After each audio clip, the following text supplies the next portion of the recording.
Olá, nesta edição da TV Espaço Homem, estamos num local muito interessante, que só transpira leis, né? E que nós vamos trazer um monte de informações valiosíssimas, principalmente para quem trabalha na área de comunicação, tanto quanto jornalista, quanto publicitários. Moças, teremos nós também uma informação a respeito de gênero, né? A nossa atuação, uma visão internacional.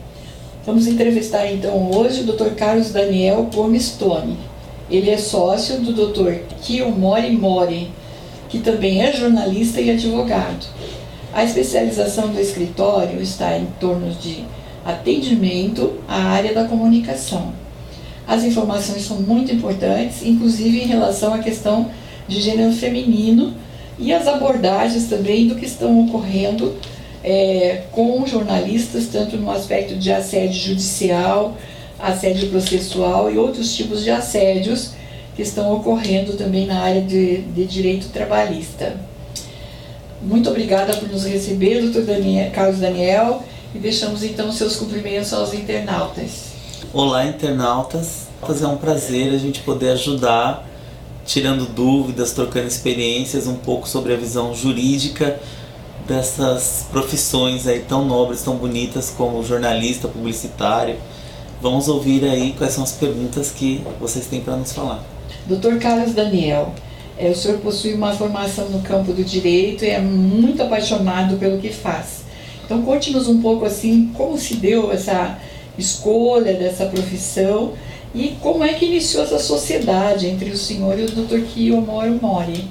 Então, nosso escritório, ele surge quando a gente saiu da faculdade. Nós tivemos algumas experiências em outros escritórios e nós achamos que algumas profissões, como jornalistas, publicitários, não eram devidamente amparados pelos profissionais do direito.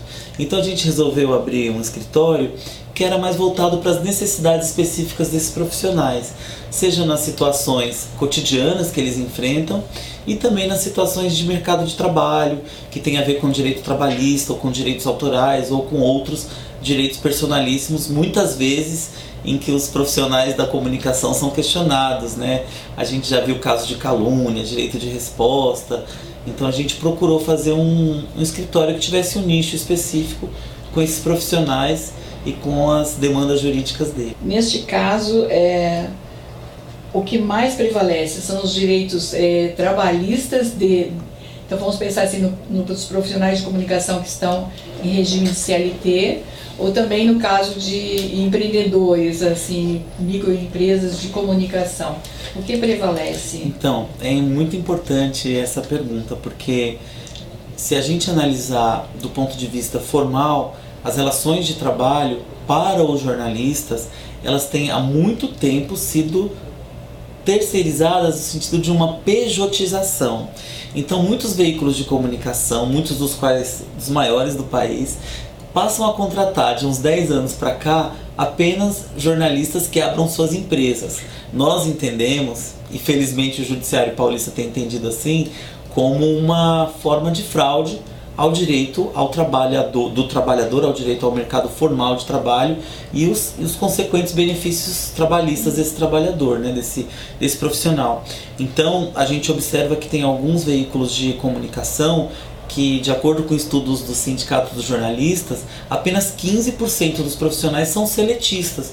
Os outros 85% vivem uma relação fraudada de pessoa jurídica, na qual eles têm que emitir uma nota fiscal, se dizer prestadores de serviço, mas que é uma maquiagem, né, uma maquilagem, como é o termo técnico, da relação trabalhista, para que tenha uma...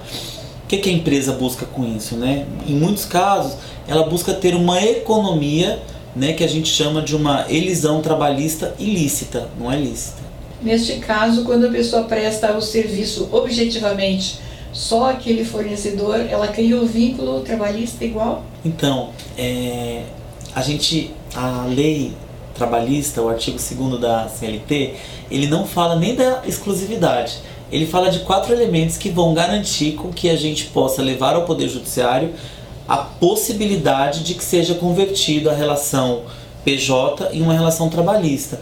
seriam uns 4 elementos. A subordinação, se existe um grau de comando, uma hierarquia, né? Se o superior avoca para si as responsabilidades dos subordinados, se existe a remuneração, ou seja, pagamento de salário, ou muitas vezes se faz com recibo de pagamento de autônomo ou por notas fiscais, mas se tem, né, a contraprestação pela venda da mão de obra, uma contraprestação pecuniária, que seria um salário. A habitualidade, ou seja, uma rotina, se tem que se entregar, ou se o trabalhador vai sempre ao local de trabalho, ou se ele tem uma rotina para entregar os produtos, ou se ele tem uma rotina externa, né? E a habitualidade, a remuneração, a subordinação e a pessoalidade, né? Muitas vezes, quando a gente está na disputa judicial, a gente ouve dizer, não, mas ele poderia mandar outra pessoa no lugar dele. Mas de fato, apesar desse argumento, os trabalhadores que são contratados como pessoa jurídica não mandam ninguém em seu lugar, porque muitas vezes o contrato é personalíssimo, né? Pressupõe que seja prestado por ele, a opinião dele, a matéria dele, a linguagem dele. Então, a comprovação desses 4 elementos desconfigura a necessidade de que seja uma pessoa física. E aí a gente pede a desconstituição da pessoa jurídica porque ela é objeto da fraude, para contratar o trabalhador. Então, neste caso, se o jornalista tem uma lei específica para ele, qual é a diferença da lei para o publicitário, estando os dois no mesmo âmbito da comunicação? Pergunta também muito interessante, porque o jornalista, ele surge quando veio a consolidação das leis do trabalho, que é na década de 40. Então, a profissão de publicitário ela é superveniente. Em muitos julgados, se busca assemelhar, dependendo de onde o publicitário trabalha, aos mesmos direitos que teria um jornalista, ou dependendo do local, a um radialista, né? A profissão de radialista também veio lá pela década de 70, a gente tem a lei, o decreto. Então, a lei não engloba com a mesma proteção um radialista, um jornalista de um publicitário, como você perguntou. Mas a gente procura, através da analogia da etapa final de interpretação da norma jurídica, amparar os direitos dessa categoria também. Quanto a registros de direitos autorais, nós temos uma queixa bastante interessante de moças, né, senhoras, que trabalham nas agências de publicidade, ou mesmo às vezes dentro de algumas empresas em que elas têm que criar o anúncio, ou criar alguma peça especificamente, o slogan. E o que ocorre? Elas não são consideradas como criadoras coautoras, então todo o trabalho que é feito, principalmente às vezes é tarde da noite, é na casa, não tem tempo para terminar aquilo lá, estão sob determinação de alguém que é da empresa, uma chefia, e depois na hora de registrar isso elas não têm a citação ao menos de direito autoral, e às vezes é uma campanha com milhões de reais e ela sequer tem qualquer percentual. O que o senhor faz em relação a esta consideração? Não sei se corre com os homens, nós tivemos bastante informações sobre mulheres. Então, a gente pode trabalhar essa questão em 2 aspectos. Num primeiro momento, a gente já viu que em algumas situações as empresas, ou onde é feita a criação, busca-se dizer que é uma criação da pessoa jurídica, da equipe, e se desconfigura o caráter personalíssimo da autora ou do autor.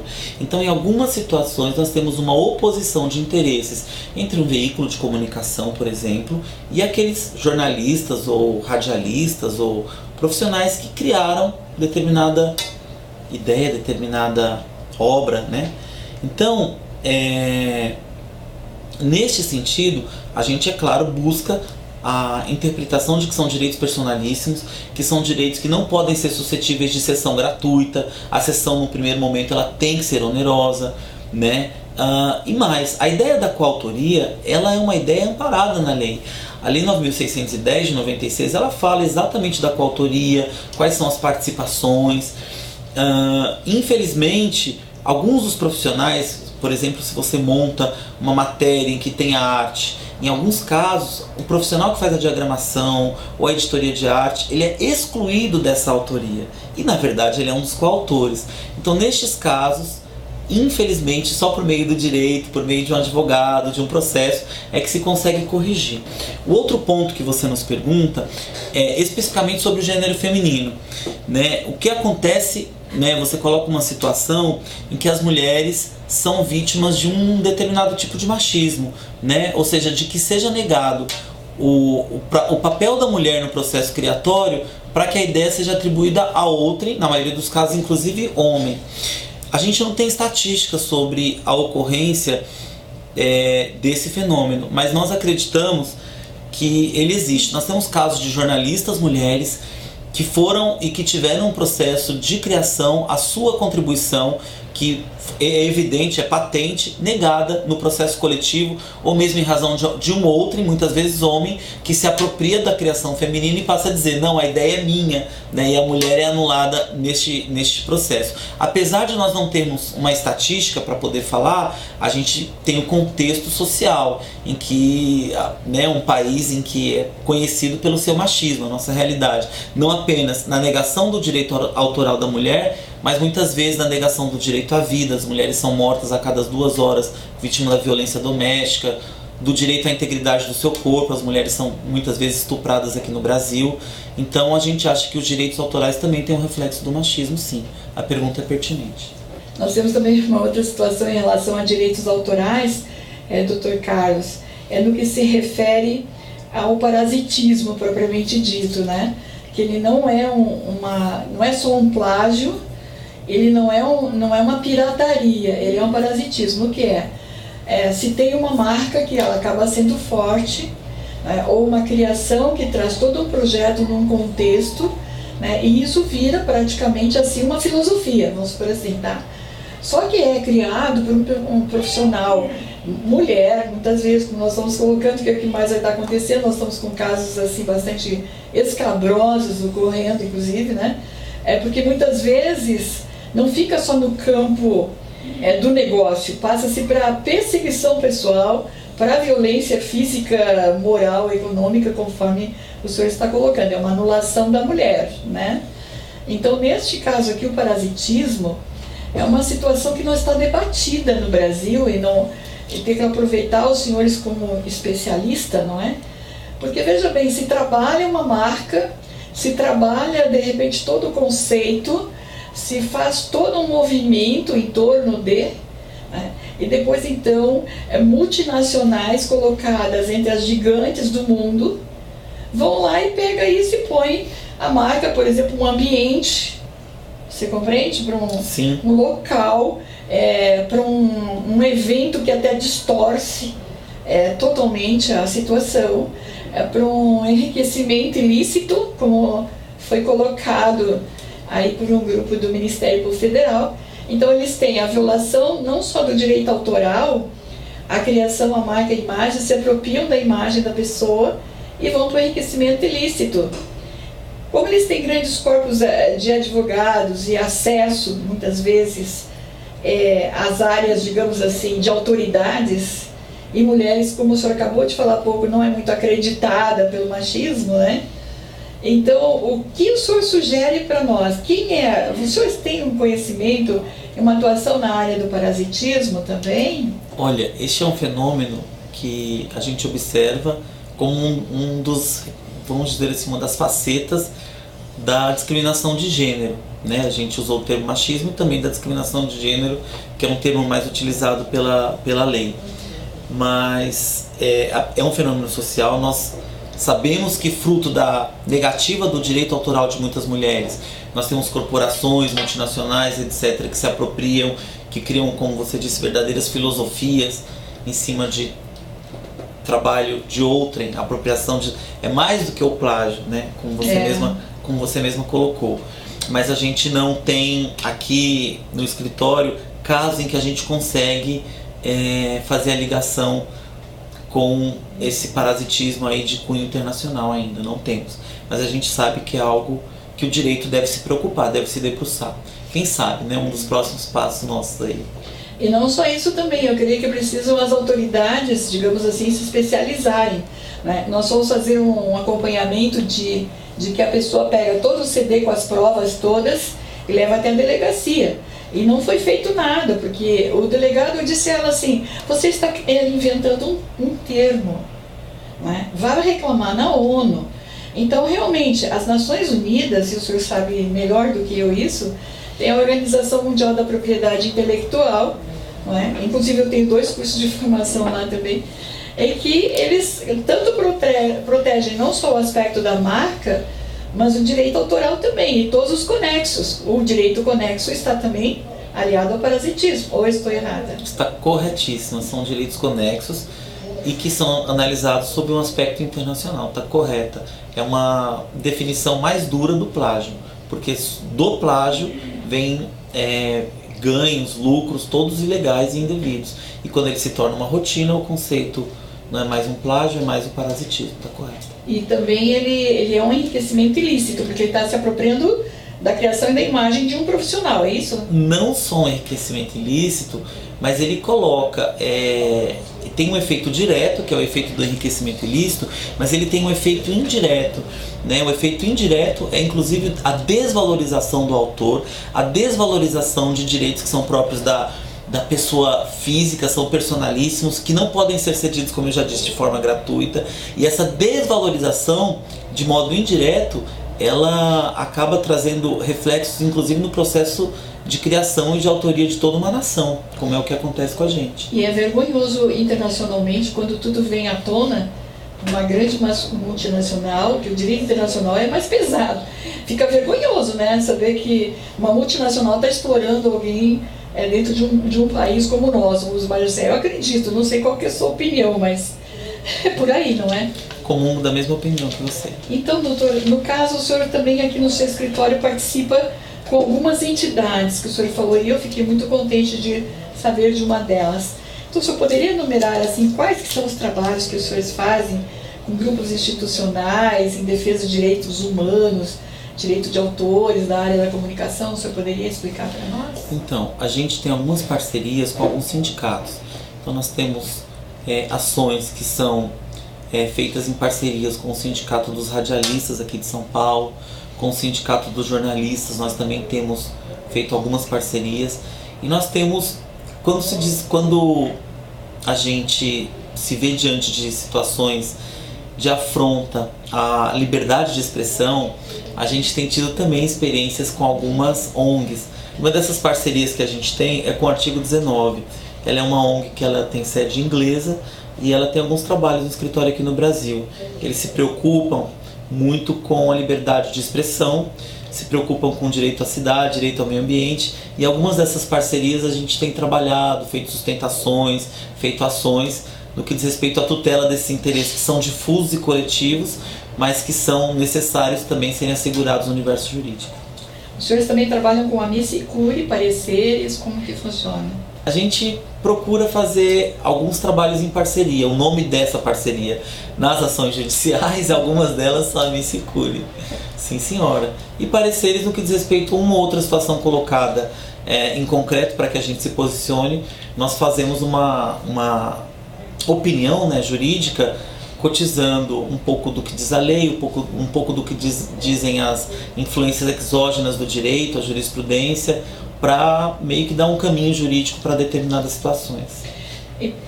No caso, nós temos também muito em debate atualmente a questão do assédio judicial, o assédio processual, né, e as perseguições políticas. Como que o senhor define esses 3 elementos que estão ocorrendo aí, principalmente com jornalistas, às vezes chegando não só perseguição de residência, de pressão econômica, enfim, né, até vias de fato muito horríveis que a gente sabe por aí. Então, o papel da imprensa, ele é muito importante. Vamos começar por aí. Muitas vezes o papel da imprensa ele é necessário, inclusive um questionamento sobre o Poder Judiciário. O Poder Judiciário é um dos poderes aqui do Brasil e muitas vezes ele é dotado de privilégios que ou não são tão transparentes ou não chegam à maioria da população. Muitas vezes a imprensa questiona, mostra, né? Nós temos inclusive leis que falam sobre a transparência dos vencimentos do salário de todos os servidores públicos, mas nós tivemos casos recentes que quando esses dados são trazidos à baila, são levados a público, causam estranheza, indignação e revolta por parte das pessoas que têm esses dados mostrados. Mas não é só isso. A gente tem também muitas situações em que os profissionais da área de comunicação, eles se veem cerceados pelos próprios interesses econômicos das empresas. Então, a gente tem casos de trabalhadores, de jornalistas, de radialistas, que são demitidos por motivação política, porque levantaram alguma matéria, alguma pauta, que fere um determinado patrocínio de alguma empresa ou de algum político que está por meio da sua prefeitura ou governo bancando alguma página de patrocínio. E se a gente consegue comprovar dentro da justiça, nós temos tido algumas ações exitosas, conseguido a reintegração desses trabalhadores. Então, são situações de perseguição política, de assédio moral no local de trabalho, mas também do assédio judicial por parte desse primeiro tópico da resposta que eu disse, que foi da luta incessante da imprensa para tornar público coisas que muitas vezes não são feitas. Que o assédio processual, ele se dá assim de criar vários mecanismos para atrapalhar, para desmoralizar a pessoa lá dentro do processo, seria mais ou menos isto. O assédio processual, ele acontece quando utilizado por motivação que não seja de ordem pública, se começa a criar vários óbices, vários trâmites burocráticos que são estranhos, que são desnecessários, visando um outro fim que não o interesse público. Há situações e denúncias de que são criados assédios processuais a determinados jornalistas que expuseram, que publicizaram situações de determinados agentes públicos, dentre eles alguns do Poder Judiciário, que esses agentes não queriam que fossem expostas. Explico muito objetivamente que a situação de salário, de privilégio, de auxílio moradia, de valores em que alguns juízes recebem que são acima do teto constitucional, no caso inclusive acima do teto estadual, que é abaixo do teto federal. Então o poder que eles têm, desviando da função pública que lhes é dada, é de fazer a perseguição a esses profissionais. E o assédio judicial seria assim, fazer muitos processos ao mesmo tempo? Ou fazer condenações em processos de modo descabido, de modo a perseguir. Ah, sim. Sempre vai ter uma ligação com a perseguição. Sempre vai ter um nexo de causa e efeito entre a atividade, porque é assédio, judicial, entre a atividade jornalística e o fim inadequado ao qual que foi causado em razão da denúncia, Quer dizer assim, aqui não entra jornalista, aqui não se aluga para jornalista, aqui jornalista não fala, mas mais ou menos assim também, vai até pela moda de viver, Quer dizer... Exatamente, impedindo na verdade não o jornalista, mas impedindo a sociedade de ter um controle sobre aquela situação, que é levado, o jornalista é apenas um canal para aquilo. E no caso, tá legal. Vamos encerrar, mas eu tô muito assim, eu tô adorando conversar com o senhor, dar uma aula isso aqui, viu? Nós temos aí um trabalho sobre o plano de ação que a gente está construindo, gostamos muito da presença do senhor com as suas ONGs, que é a recomendação 33 das Nações Unidas sobre a falta de acesso à justiça para as mulheres. Então, na recomendação 33 se fala muito, entre aspas, seria quase que um assédio mesmo, desqualificar a mulher dentro do processo. Não, se você tem uma pena para o homem, mas para as mulheres não é a mesma coisa, por exemplo, assim, é mais pesada. Se tem mais tolerância, mais indenização para os homens e menos para as mulheres. Além dos termos pejorativos que normalmente são usados, a desqualificação moral da mulher, tá? Agora, nós estamos fazendo uma outra abordagem, Nós estamos colocando assim também o seguinte: quando estamos diante do fato do abuso do poder, quer seja econômico quanto judicial e outras formas, entende? Político, enfim, nós não temos o dinheiro como mulheres para pagar vários advogados com várias especializações, para se ganhar menos. Tem-se a família, às vezes, sob a responsabilidade, os idosos, enfim. E o que se vai fazer nessa situação? Não existe justiça gratuita, a advocacia não parcela em cartões de crédito ainda. Ai, que situação, Como é que é? Estamos excluídas, então, do acesso à justiça, embora... E outras vezes também, doutora, os advogados não são muito corretos, alguns. Nós temos casos de ONGs aqui, pessoas físicas, que os advogados pegam a procuração e desaparecem, não dão explicação. E tem muitos que ficam fazendo fofoca, não me pagou, mas também não cobrou, entende? Não explicou, não botou no contrato. Isso é uma forma de pedir o acesso à justiça, ok? Então nós temos assim, desde o serventuário, a advocacia e a própria área judicial, de juízes, Qual é a sua opinião nessa coisa assim de que falta esse acesso à justiça? O acesso à justiça Infelizmente aqui no Brasil ele é seletivo, ele não é feito para todos. Ainda que a gente tenha o contrário escrito na lei maior, que a justiça é acessível a todos, que as pessoas que são hipossuficientes têm a garantia do não pagamento das custas judiciais para não prejudicar o seu sustento e o sustento da sua família, nós sabemos que na prática o acesso à justiça ele é seletivo, e o acesso a bons advogados e a bons profissionais ele é mais seletivo ainda. E a pergunta ela traz um corte de gênero, né? Colocando as mulheres mais distantes ainda do acesso do poder judiciário. O que nós temos a dizer sobre esse problema colocado para nós é que de fato procede. De fato, muitas das questões de injustiça que a gente vê no mundo, na realidade, na vida, não são levadas ao poder judiciário, e o judiciário não se coloca porque ele só age mediante provocação. Então, se não tiver um profissional com extrema qualificação para provocar de modo adequado o poder judiciário, para questionar quando o poder judiciário se coloca de um modo também inadequado, aquela situação do mundo real nunca vai ser corrigida. E é o que acontece em muitos casos. A recomendação da ONU está dentro de um contexto, se você me permite dizer, que é o contexto de se erradicar as diferenças de gênero, né?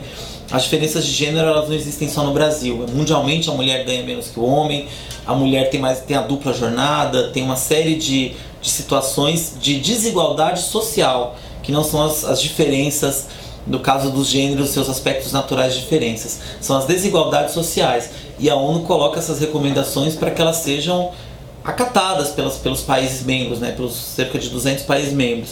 Mas infelizmente o nosso país é um dos países que está no mais alto grau do ranking das diferenças de gênero. Diferença de gênero, de raça, de orientação. Nosso país tem ganhado destaque nessas qualidades negativas, vamos dizer assim. Para encerrar, né, o senhor teve tanta atenção conosco, as recomendações das Nações Unidas são 240 nesse início de ano, na obrigatoriedade do Brasil, né, porque estão ocorrendo muitas violações, e nos destaques de violações contra jornalistas e defensores de direitos humanos, que praticamente o defensor dos direitos humanos ele é um defensor dos direitos sociais, né, que seria uma obrigação do Estado, né? Mas eles vão defender isso e são considerados defensores de direitos humanos, porque está ocorrendo as violações legais e prejudicando os grupos sociais, os coletivos, às vezes, ou uma pessoa perseguida. Então, o que está se percebendo nessa pesquisa que de observações com o Brasil? São muitas coisas que estão envolvendo vários países com observações para o Brasil. Se eu tenho uma lista aqui que o senhor me mostrou, se o senhor quiser fazer alguma abordagem a respeito, né? Aqui tem vários, né? Tem situação que a França faz recomendações, que a Irlanda faz recomendações, que a Holanda faz recomendações, não só esses países, mas países também de fora do continente europeu. Infelizmente, a nossa prática de assédio, de desrespeito aos defensores dos direitos humanos é uma deslegitimização, né? É deslegitimar aquelas pessoas que lutam para que sejam garantidos os direitos de primeira geração, são os direitos personalíssimos, o direito à vida, o direito à imagem, o direito à honra, o direito autoral, os direitos de segunda geração, como o direito ao trabalho, os direitos sociais, como a saúde, a educação, os direitos difusos, como a gente falou aqui, o direito à paz, o direito a uma cidade boa para se morar, o direito ao meio ambiente. E nós temos alguns agentes agentes políticos aqui no Brasil que se preocupam, algumas ONGs, algumas entidades, muitas delas classistas, que lutam para que esses direitos sejam atendidos. Mas a realidade brasileira é que muito do desrespeito aos direitos humanos é patrocinado muitas vezes pelo braço do Estado. E aí você vive um conflito em que o Estado muitas vezes causa a perseguição e o próprio desrespeito. Algumas dessas recomendações das quais você fala são recomendações para que o Estado deixe de agir como ele está agindo, em desrespeito aos defensores dos direitos humanos. Isso é muito sério, porque é um Estado que deveria dar segurança e certeza jurídica, que dá insegurança àqueles que lutam pela defesa dos direitos do ser humano. E os jornalistas, no fim, né, e alguns defensores muitas vezes chegam a perder a vida, não é, por essas perseguições. os casos de morte de jornalistas no Brasil, eles não são tão grandes, não são esses números. Existem países que infelizmente estão numa situação pior. Mas a gente tem muitos casos em que o jornalista não tem a liberdade para colocar os fatos como ele viu, em razão de outros interesses que não é interesse público, em que o jornalista é perseguido, perde emprego, em que muitas vezes, diante de conflitos e confrontos, ele não tem o exercício da sua liberdade de imprensa para poder registrar, muitas vezes seus equipamentos são tomados. Tem uma série de desrespeitos que acontecem aos profissionais que a gente diz que tem a ver com a manutenção dos direitos humanos aqui no Brasil. Olha, eu estou muito agradecida, eu aprendi bastante com sinceridade. Eu sempre fui muito calma e tranquila e fui expondo, virou quase que uma aula aqui. Obrigado. Foi um aprendizado muito genial e estou muito contente de saber também que o seu escritório tem esses engajamentos, não é? Com essas ONGs, principalmente essa ONG internacional que é respeitável. Nós já tivemos a presença delas em nossos eventos, com palestras, e são muito valiosas realmente, né? Predominam as mulheres nesta atividade. É uma verdade isso, tem mais mulheres que homens, isso é muito bom. Mas elas precisam de homens corajosos que nem vocês também, junto. Muito obrigado. Então eu estou muito grata, sinceramente, e envaidecida por essa sua entrevista, né? E queremos até nos colocar à disposição para que participem de mais palestras, cursos, e vamos orientar as mulheres, porque teve uma que recentemente até o site dela inteiro conseguiram fazer todas as pesquisas dela lá, reconhecida internacionalmente, ao pôr no site, conseguiram fazer um dano muito grande à vida dela, né? Então aí nós estamos com os problemas de internet também agora entrando nessas questões de validação de direito autoral, né? E acredito que o seu escritório também já esteja se especializando nesse campo, não é isso? Sim, a gente tem algumas questões ligadas ao direito da internet e a sua interface com o direito autoral. Eu só tenho a agradecer a vocês e dizer que a gente está à disposição para as próximas vezes em que a gente for acionado. Para nós é um prazer, os internautas espero que não tenham se cansado com essas nossas explicações um pouco longas às vezes. Um abraço. Aprenderam bastante, pode ter certeza, porque muitas vezes as pessoas, elas escrevem, elas pesquisam, estão trabalhando às vezes em certas áreas, não é? Até mesmo na área industrial, enfim, ele não sabe até onde é que está o direito dele ou não. Eu acho que o homem tem mais medo de perguntar, eu acho que eles deveriam ser mais perguntões. Pessoal, agradecendo muito a gentileza de nosso entrevistado hoje, não é, que é o Dr. Carlos Daniel Gomes Toni, sócio de Kiyomori Mori. Nós estamos aqui no escritório deles, muito gratas por essa acolhida. Um grande beijo no coração de todos vocês, tá? E até a próxima edição da TV Espaço Homem. Até lá!